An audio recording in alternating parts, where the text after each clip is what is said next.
Hi everyone, delonewolf here, welcome back for some more EVE Online, and in today's video I'm doing a little bit more exploration. I am basically trying the Ishtar out a little bit more in exploration. Oh, there's just a healer that is coming in on this Sanchez Nation mining colony as well. Let's see if he wants to race or if I have to go in. Now the main reason why I'm doing this is because I'm actually hoping for a Sanchez Vigil, as my tank is actually impacted by the changes that have been done, because I use an Energized adaptive nano membrane and an A-type Energized EM membrane to try and get enough tank for something like, for instance, the Vigil. And it's actually been a long time since I've run any of them. So I am a little bit curious to see if the ship can still really easily handle that or not. Let's see, he apparently does want to race me for the loot. Well, I was first, so I do think I have the right to go after it. And let's see how he will decide to play this. He is heading for the gate. Now, I do have a Microwarpdrive. We do have to try and time things correctly. For me, the biggest problem is all the small stuff.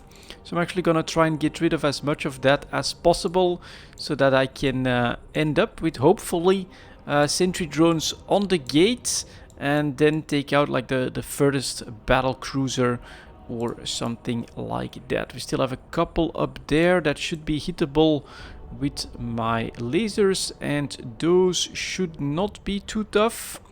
Let's do that. Let's add a couple drones on this one. He's in at 22, so that's maybe a little bit close, but I do feel like we're still doing somewhat okay. Yep, all of these are down, so let's head for that gate and let's see if we can compete with the healer here in the second side as well. Let's see if he's ready for my snipe and tractor beam tactic or not.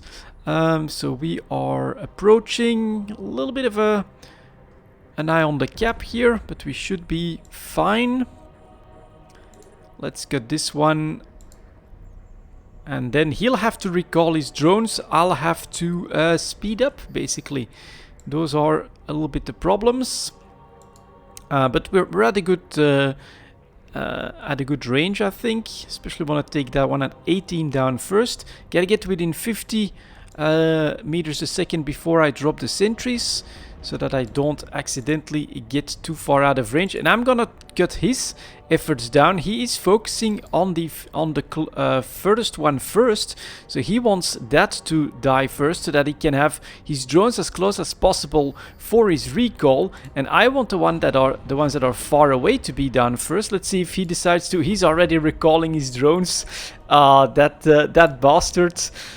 So that basically negates my sentry drone advantage a little bit, but I guess that we will go for this.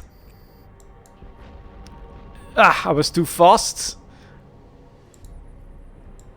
We'll have to still do one. It's in range for his missiles, but there we go. Return to drone bay. Activate second drone. Oh, he was misaligned, so if he played it smart, he would have already aligned with the gate, and then he would have been ahead of me by a few more seconds than this. And then on the second room, of course, TTT for True Sancha. Let's get to clicking so that we lock that down. Made another click mistake here. F to start firing, adding the lasers, mobile tractor unit, and he does have to turn around. His drones still have a little bit of travel time, but once he gets close enough, it does do a lot of damage. So I still think he could take it down, because we're not super fast. With these sentry drones, it has a lot of armor, and his souped up drones do a lot of damage as well. He could still catch up to me here. I'm gonna grab like a battle cruiser or a cruiser hull here, just to make sure that I don't accidentally one-shot. Grabbing the loot is pretty important. He's pulling away at this point, so that should be okay. And I have the loot, so we should now see my tractor beam come in. If he wants to steal it, well, then that is still an option, but I don't think he'll get into range for that. So I think this was a fair one to try to take, since I was the first to land on the gate.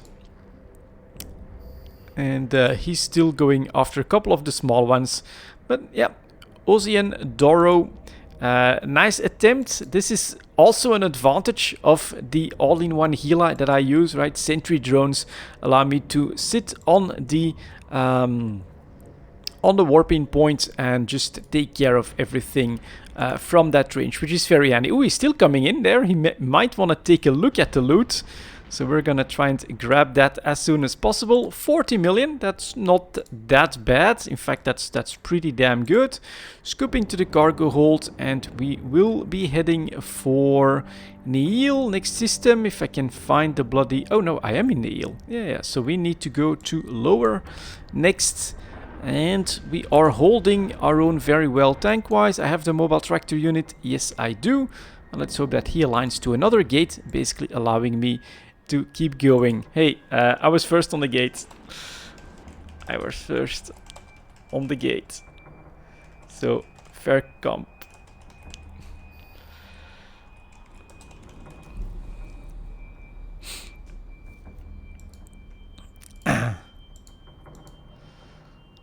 So, I feel like this one was mine, and no discussion to be had here. We only have a wormhole here, so you can see that this is also my second round. And then we will go. Some people aren't happy, and I can understand this, right? It's a decent amount of effort that you have to put in to basically find these sites as well. And then when you finally find something good like this one, you're hoping for that 40 million or even more reward. It really makes up for your session to find at least one of these good sites. And so I can definitely understand where the frustration comes from. But yeah, this is still a sandbox game. And if I'm like second, right, the Gila is already in the first room running everything. Then I split. If I win, I split the winnings. I would give him 20 million like a finder's fee. But on this one, I'd say that this one is fair. 2 new signatures here, so there is definitely some potential. Oh damn! I thought it was higher up, but we'll see.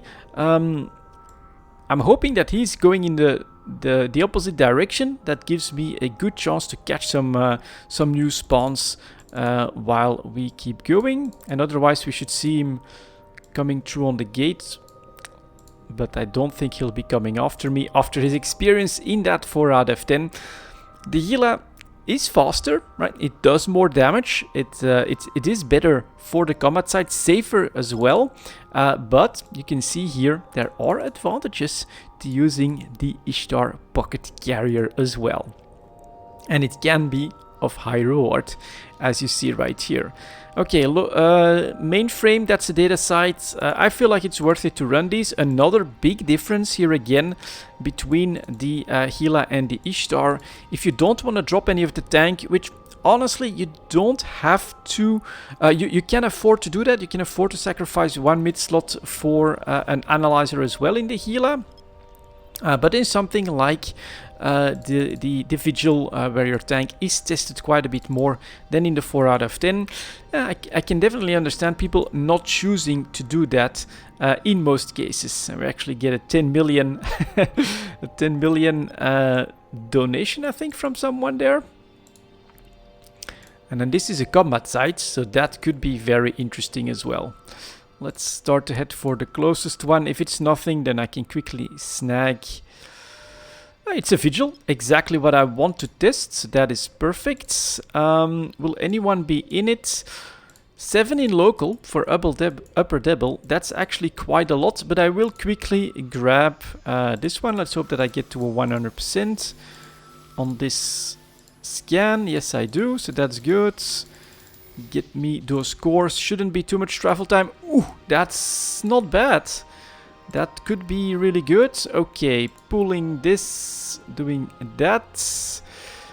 No, not right now. I'm recording. Sorry about that. And then next we will take a quick look at this one. What's the input? 93 million. The output 104 million. Okay, I'll take that. I think that we can make that work.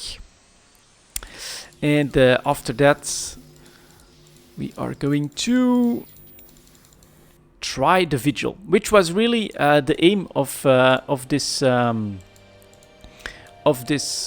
video, of the reason why I'm exploring at the moment. I want to give this Ishtar a test for its tank. As I said in the beginning, I thought it was, you know, that change, that nerf won't really impact me because it is a bit glass cannony, but I'm still using these two resistance items for my armor tank, and it's pretty important in something like the Vigil to have enough tanks, so let's hope that we can handle this one without any trouble. But first room, big missile volleys, so that's already gonna be a test. I do always preemptively start my armor wrapper. I need to have my mobile tractor unit into view as well, and we're first, so we do get to test this as well. Let's align with the gates, quick double click so that we're moving as much as possible. We want to target that, we want to use this, and then we should see missiles come in. First part, second part, and you can see we take some armor damage, but we're still doing okay. We fully rep back because we had that bit of shield buffer that was coming in quite handy, of course. Second volley, let's see if we still have to take that. We do take this his headquarters down very quickly. There's the second volley, and look at that. Yeah, down to 63% armor, and one rep does not make up for everything.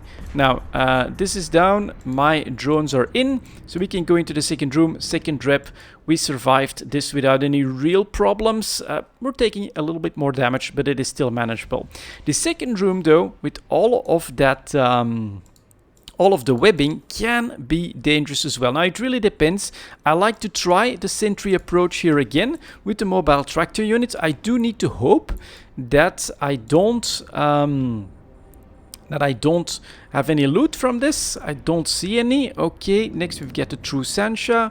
Let's target him. They are automatically attacking something. Let's hope that they don't destroy it. Supervisor at 24 should be hittable. There we go. And now, well, let's hope that my tank can keep up. So that one is down, that's good. Mobile tractor units should be grabbing the right targets, but we've got a lot of loyals that are approaching, and you can start to see the incoming damage is going up pretty damn quickly. Is this what I need? True Sancha wreck. Yes, it is. That is perfect. We can take care of some of these cruisers, battle cruisers. Not that it makes a big difference, but you can see they're starting to orbit at 10, 11, and the incoming damage does start to mount. We've got the loot, which is nothing special, unfortunately, but okay, this was super smooth. Sometimes you are stuck a little bit more in this room. Luckily, there's no... let's go to Lydia here. There's no scramming or anything like that, but you'll see now that I'm starting to move. And that they are within 8 kilometers as well, the first one. Yeah, incoming damage is a lot higher. This is the biggest tank test in HiSec, in Sancha space at least, and we are doing just fine. So I was a little bit worried for nothing. My Ishtar can very easily still tank all of these sites as well, especially with, well, its speciality, sentry drones. So it's 5 Garde IIs with the mobile tractor unit. Prioritize the right targets and you are good to go. One last warning actually, the main reason why I'm also doing this test is because I ran into a Vigil that someone had started. And apparently in the second room it was too much for them to handle. They must have warped out, and at that point, of course, you are surrounded by a massive force right on your warping, and it forced my Ishtar out of there. That's where I got a little bit scared. I was like, okay, I understand what happened, right? Normally you don't get that much DPS on the warping, but I was like half armor in no time. All I could really do, I mean, I dropped everything, was just recall everything, warp the hell out, and I got out just before I was running out of armor. But that scared me a little bit.